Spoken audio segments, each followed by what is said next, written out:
Hi hello everyone, welcome to my YouTube channel. ಎಲ್ಲರಿಗೂ ನನ್ನ YouTube ಚಾನಲ್ನ ವೀಕ್ಷಣೆ ಮಾಡುತ್ತಿರುವುದಕ್ಕಾಗಿ ತುಂಬ ಹೃದಯದ ಧನ್ಯವಾದಗಳು.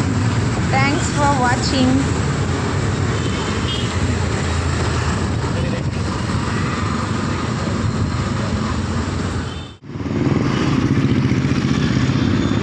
ಸುಬ್ರಹ್ಮಣ್ಯ ಷಷ್ಠಿ ಇರುವ ಕಾರಣ ಸುಬ್ರಹ್ಮಣ್ಯ ಟೆಂಪಲ್ಗೆ ಹೋಗ್ತಾ ಇದ್ದೀವಿ. ಬನ್ನಿ ನಾವು ಹೋಗೋಣ, ನಿಮ್ಮನ್ನು ಕರೆದುಕೊಂಡು ಹೋಗ್ತೇನೆ.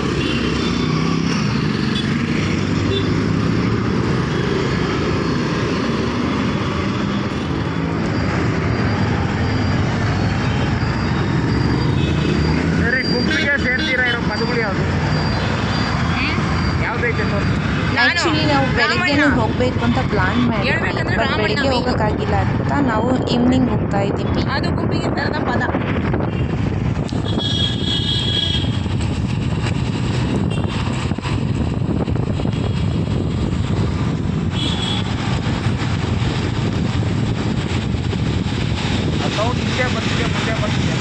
ಏನ ಹಿಂದೆ ಹಿಂದೆ ಹಿಂದೆನಾ?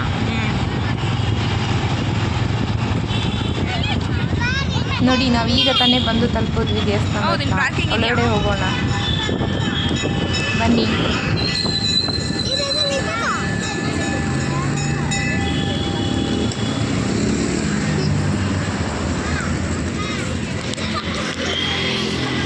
ಇಂದು ಸುಬ್ರಹ್ಮಣ್ಯ ಷಷ್ಠಿ ಇರೋದ್ರಿಂದ ಎಲ್ಲ ಹಿಂದೂ ದೇವಾಲಯಗಳಲ್ಲಿಯೂ ವಿಶೇಷ ಪೂಜೆ ನೆರವೇರುತ್ತದೆ ಮತ್ತು ಇದು ಹಿಂದೂ ಧರ್ಮೀಯರ ಸುಬ್ರಹ್ಮಣ್ಯ ಷಷ್ಠಿ ಎಂದು ಆಚರಿಸುತ್ತಾರೆ. ಇದು ಸುಬ್ರಹ್ಮಣ್ಯ ಅಥವಾ ಸ್ಕಂದ ಎಂದು ಕರೆಯುತ್ತಾರೆ.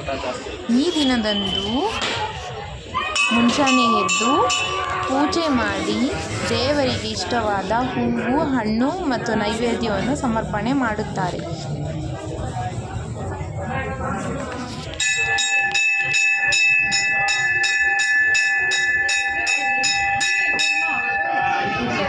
ಸುಬ್ರಹ್ಮಣ್ಯ ಷಷ್ಠಿ ಎಂದರೆ ಮಾರ್ಗಶಿರ ಮಾಸದಲ್ಲಿ ಬರುತ್ತದೆ. ಇದು ಸುರ ಸಂಹಾರದ ಭವ್ಯ ಉತ್ಸವದ ನಂತರ ಆಚರಿಸಲಾಗುವ ಮೊದಲ ಷಷ್ಠಿಯಾಗಿದೆ ಮತ್ತು ಈ ದಿನ ತಾರಕಾಸುರನ ನಂತರ ದುಷ್ಟಶಕ್ತಿಗಳ ವಿರುದ್ಧ ಸುಬ್ರಹ್ಮಣ್ಯ ಸ್ವಾಮಿಯು ವಿಜಯವನ್ನು ಸಾಧಿಸಿದರು ಎಂದು ಸ್ಮರಿಸುತ್ತಾರೆ ಮತ್ತು ಈ ದಿನ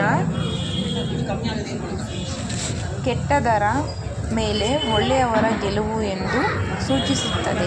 ನಕಾರಾತ್ಮಕ ಶಕ್ತಿಗಳಿಂದ ರಕ್ಷಣೆ ಸಿಗುತ್ತದೆ, ಅಡೆತಡೆಗಳು ನಿವಾರಣೆಯಾಗುತ್ತದೆ, ಧೈರ್ಯ, ಶಕ್ತಿ, ಆಂತರಿಕ ಶಕ್ತಿಯನ್ನು ಒದಗಿಸುತ್ತದೆ, ದೇವರ ಕೃಪೆಗೆ ಪಾತ್ರರಾಗಬಹುದು. ಮತ್ತು ಈ ದಿನದಂದು ಹೇಗೆ ಪೂಜೆ ಮಾಡುತ್ತಾರೆ ಎಂದರೆ, ಮುಂಜಾನೆ ಎದ್ದು ಸ್ನಾನ ಮಾಡಿ ಪೂಜೆ ಮಾಡಿ ದೇವರಿಗೆ ಇಷ್ಟವಾಗುವ ಹಣ್ಣು, ಹೂವು ಮತ್ತು ವಿಶೇಷ ನೈವೇದ್ಯಗಳನ್ನು ತಯಾರಿ ಮಾಡಿಕೊಂಡು ಮತ್ತು ಸೂರ್ಯೋದಯದಿಂದ ಸೂರ್ಯಾಸ್ತದವರೆಗೆ ಉಪವಾಸವಿದ್ದು ಈ ವ್ರತವನ್ನು ಮಾಡುತ್ತಾರೆ. ಈ ವ್ರತವನ್ನು ಮಾಡಿದರೆ ಅವರ ಎಲ್ಲ ಪಾಪಗಳಿಗೆ ಮುಕ್ತಿ ದೊರೆಯುತ್ತದೆ ಎಂದು ನಂಬಿಕೆ ಇದೆ. ಈ ಪಾಪ ನಿವಾರಣೆಗಾಗಿ ಮತ್ತು ಅಜ್ಞಾನದಿಂದ ಮಾಡಿರುವ ಪಾಪಗಳನ್ನು ಮುಕ್ತಿಗೊಳಿಸಲು ಈ ಪೂಜೆಯನ್ನು ಎಲ್ಲರಿಗೂ ಕೊಡ್ತಿದ್ರು ಅವರು ಮಾಡುತ್ತಾರೆ. ಆದ್ದರಿಂದ ಸುಬ್ರಹ್ಮಣ್ಯ ಷಷ್ಠಿಗೆ ವಿಶೇಷವಾದ ಮಹತ್ವವಿದೆ. ಇದು ಒಂದು ಹಬ್ಬವೆಂದು ಪರಿಗಣಿಸಲಾಗಿದೆ. ಈ ದಿನದಂದು ನಾಗರಕಲ್ಲಿಗೆ ವಿಶೇಷವಾಗಿ ಪೂಜೆ ನೆರವೇರಿಸುತ್ತಾರೆ. ನಾಗರ ಕಲ್ಲುಗಳನ್ನು ತುಳಿದು ಅದಕ್ಕೆ ನೀರಿನಿಂದ ಅಭಿಷೇಕ ಮಾಡಿ ಹಾಲು, ತುಪ್ಪ, ಇಷ್ಟವಾದ ನೈವೇದ್ಯ, ಹೂವು, ಅರಿಶಿನ, ಕುಂಕುಮದಿಂದ ಅಲಂಕಾರ ಮಾಡಿ ದೇವರಿಗೆ ಅವರು ತಂದಿರುವ ನೈವೇದ್ಯವನ್ನು ಸಮರ್ಪಣೆ ಮಾಡುತ್ತಾರೆ. ಮಾಡಿ ಪೂಜೆಯನ್ನು ಮುಗಿಸಿ ಮನೆಗೆ ತೆರಳುತ್ತಾರೆ.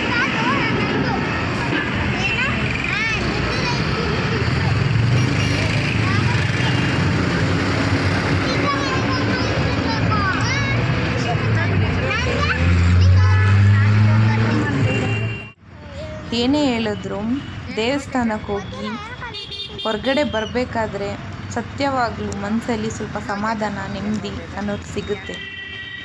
ಅದಕ್ಕಾಗಿ ದೇವಸ್ಥಾನಕ್ಕೆ ಹೋಗೋದು. ನನ್ನ ಅನುಭವ ಇದು. ನಿಮ್ಗೆ ಹೇಗೋ ಗೊತ್ತಿಲ್ಲ. ನಿಮ್ಗೆ ಏನಾದರೂ ಇದ್ದರೆ ಕಮೆಂಟ್ ಮಾಡಿ, ಓಕೆನಾ? ಮತ್ತು ಇನ್ನೊಂದು ಹೇಳೋದು ಮತ್ತೆ, ಸುಬ್ರಹ್ಮಣ್ಯ ಷಷ್ಠಿಯ ದಿನ ಒಂದು ಮಂತ್ರವನ್ನು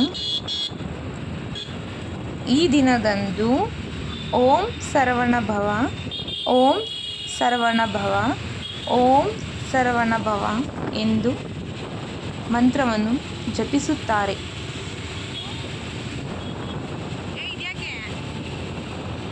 ಆ ಮಂತ್ರವನ್ನು ಪಠನೆ ಮಾಡೋದ್ರಿಂದ ನಮ್ಮ ಪೂಜೆಗೆ ಒಂದು ಫಲ ಸಿಗುತ್ತೆ ಎಂಬ ನಂಬಿಕೆ ಇದೆ.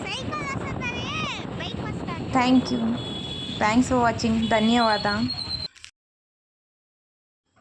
Thanks watching.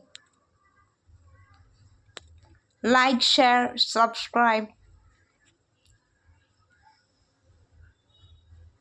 Thanks for watching. Subscribe my channel. Thank you so much.